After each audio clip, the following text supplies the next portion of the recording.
देश की ढाल भारत भूमि के लाल तुम, संविधान के रचयिता, हर बुरी का अभिमान तुम। मैं भारत का संविधान एक पुस्तक मात्र नहीं, बल्कि एक जीवंत धरोहर हूं। मेरे पन्नों में इस महान राष्ट्र की आत्मा बसती है और मेरी रचना में शामिल हैं अनगिनत संघर्ष, असंख्य सपने और एक विलक्षण व्यक्ति का तप, डॉक्टर भीमराव रामजी अंबेडकर।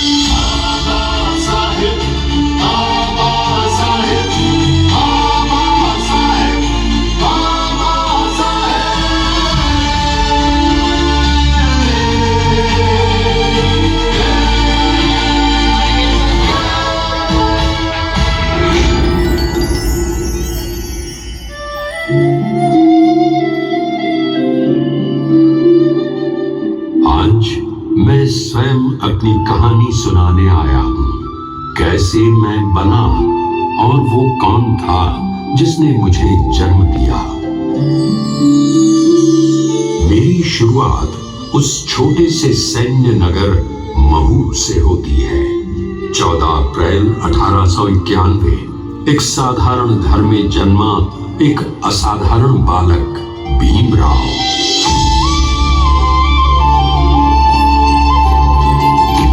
परिस्थितियां कठिन थी, जाति का दंश सर्वव्यापी था, लेकिन उस बालक की आंखों में एक अनोखी चमक थी, ज्ञान की प्यास, आत्मसम्मान की आग।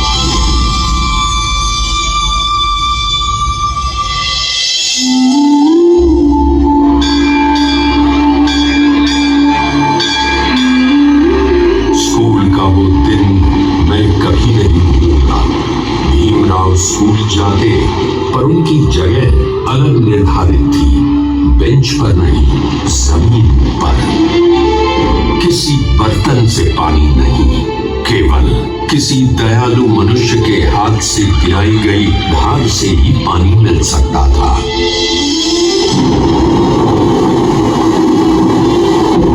जब बारिश की वजह से स्कूल का सेवक नहीं आया, छोटा भीम प्यासा बैठा रहा। उसकी आंखों में दर्द नहीं, दृढ़ता थी। मैं एक दिन ये दीवारें गिराऊंगा। मैं उन स्मृतियों का साक्षी हूं, क्योंकि इन्हीं दर्दों ने मुझे आकार देने वाले विचारों को जन्म दिया।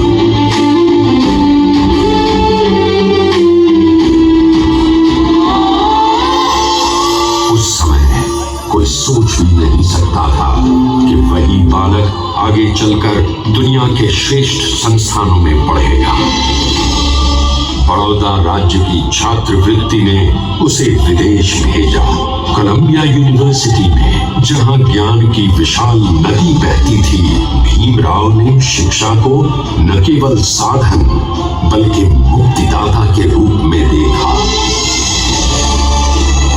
वो अर्थशास्त्र, राजनीति, समाजशास्त्र, हर विषय में गहराई से उतरे। मुझे याद है वो क्षण जब उन्होंने अपने शोध पत्र लिखे। उनके हर शब्द में भारत की पीड़ा की प्रतिध्वनि थी और भारत के भविष्य की आशा भी। फिर लंदन स्कूल ऑफ इकोनॉमिक्स, जहां उन्होंने दो डॉक्टरेट प्राप्त किए। दुनिया ने देखा ये युवक केवल पढ़ने नहीं आया था, बल्कि इतिहास बनाने चला था।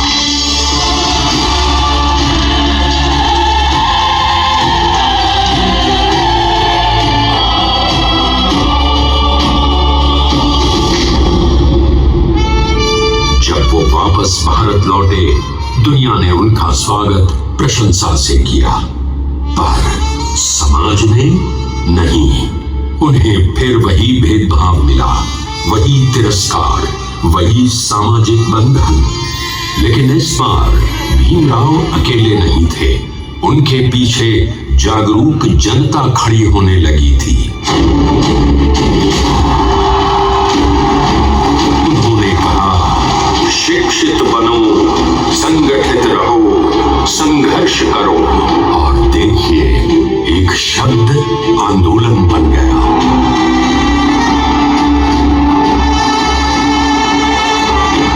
सत्याग्रह, जब पानी पीने का अधिकार भी लड़ाई का कारण बना। उनका आंदोलन कोई क्रोध नहीं था, वो एक सभ्य समाज की पुकार थी। यहीं से मेरे बनने की दिशा तय हो चुकी थी।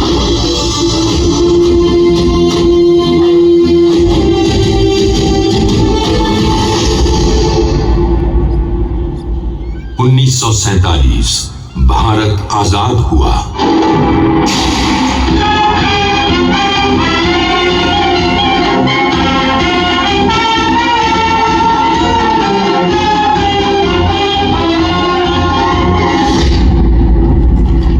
नया था, पर गांव पुराने थे। नए भारत के निर्माण के लिए एक महान शिल्पी चाहिए था। और फिर इतिहास ने कहा, डॉक्टर आंबेडकर इस राष्ट्र की नींव आग लिखेंगे। और संविधान सभा ने उन्हें वो उत्तरदायित्व सौंपा, संविधान की आलेखन कमेटी की अध्यक्षता।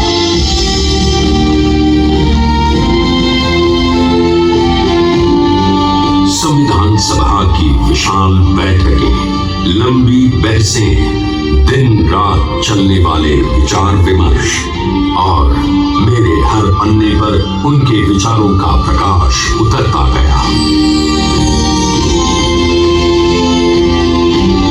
हर अनुच्छेद में न्याय, हर पंक्ति में समानता, हर अध्याय में स्वतंत्रता।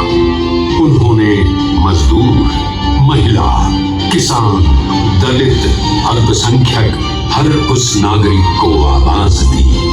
और उसी समानता की भावना को आगे बढ़ाते हुए डॉक्टर भीमराव रामजी आंबेडकर ने हिंदू कोड बिल प्रस्तुत कर नए भारत के निर्माण में महिला अधिकारों का नया अध्याय प्रस्तुत किया।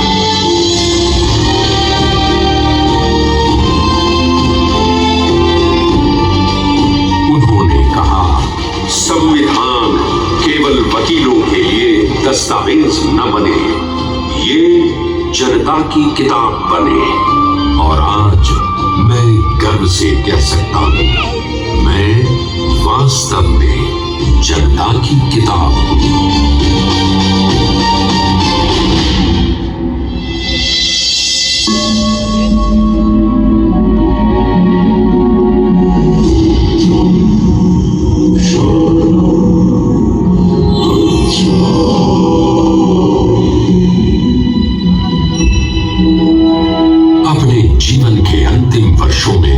उन्होंने धम्म को अपनाया, बुद्ध के मार्ग को, जो करुणा, शांति और समानता पर आधारित है। उन्होंने कहा, मैं ऐसे धर्म को नहीं मान सकता जो मनुष्य को मनुष्य न समझे। उनका धम्म, उनकी करुणा मेरे हर मूल्य में बसती है। मैं उनका ही प्रतिबिंब हूं।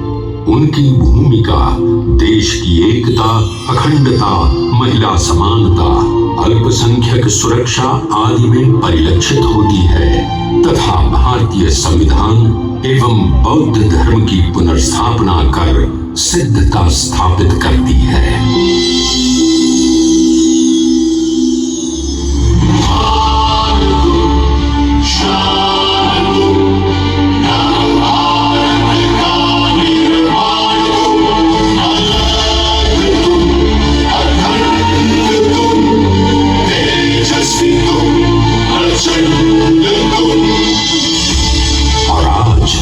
जब मैं अपने पन्ने फड़फड़ाता हूँ तो मुझे लगता है जैसे बाबा साहेब स्वयं बोल रहे हों।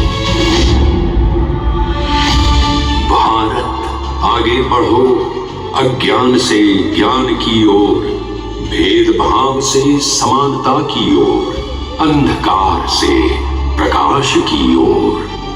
आज मैं भारत का संविधान ये घोषणा करता हूं, मैं केवल कानून नहीं, मैं आंबेडकर का सपना हूं और वो सपना आज भी इस देश की धड़कन में बसता है। जय भीम, जय संविधान, जय भारत।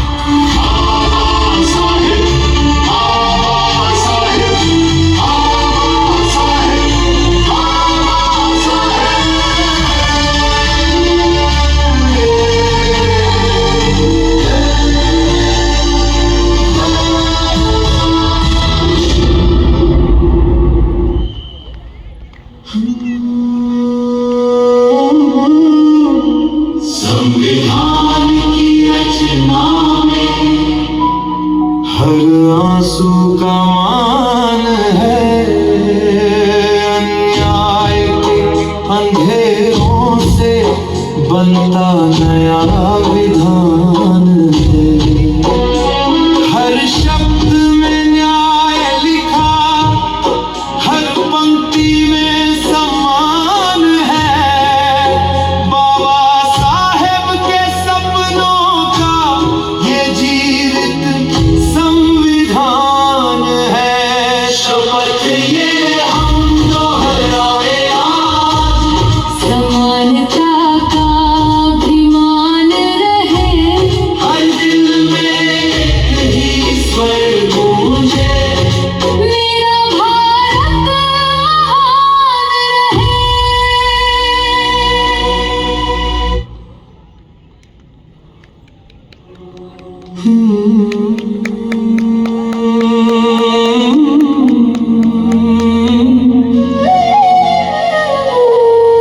धरती अनेक रंगों की, फिर भी एक पहचान है। भाषाएं भले बदलती रहे, दिल में हिंदुस्तान है। संविधान की रोशनी में हर जीवन का सम्मान है। सपनों को जो पंख दे वो भारत महान है। ये एकता की आवाज है, हर दिल का ये अरमान है। बाबा साहेब के सपनों का ये जीता जागता हिंदुस्तान है।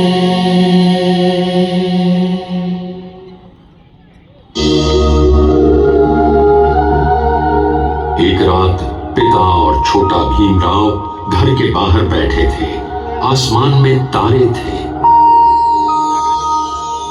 भीमराव धीरे से पूछता है, बाबा, माँ कहाँ चली गई? वहीं जहाँ दर्द नहीं होता बेटा।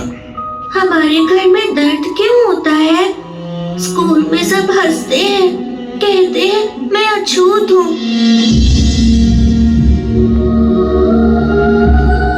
अछूत क्या होता है बाबा? राम जी के लिए ये उत्तर आसान नहीं था। वे चुप रहे, फिर धीरे से बोले, अछूत ये शब्द दुनिया ने बनाया है बेटे, भगवान ने नहीं। लोग मानते हैं कि कुछ लोग छूने से भी गंदे हो जाते हैं, पर याद रखना, गंदगी शरीर में नहीं, सोच में होती है।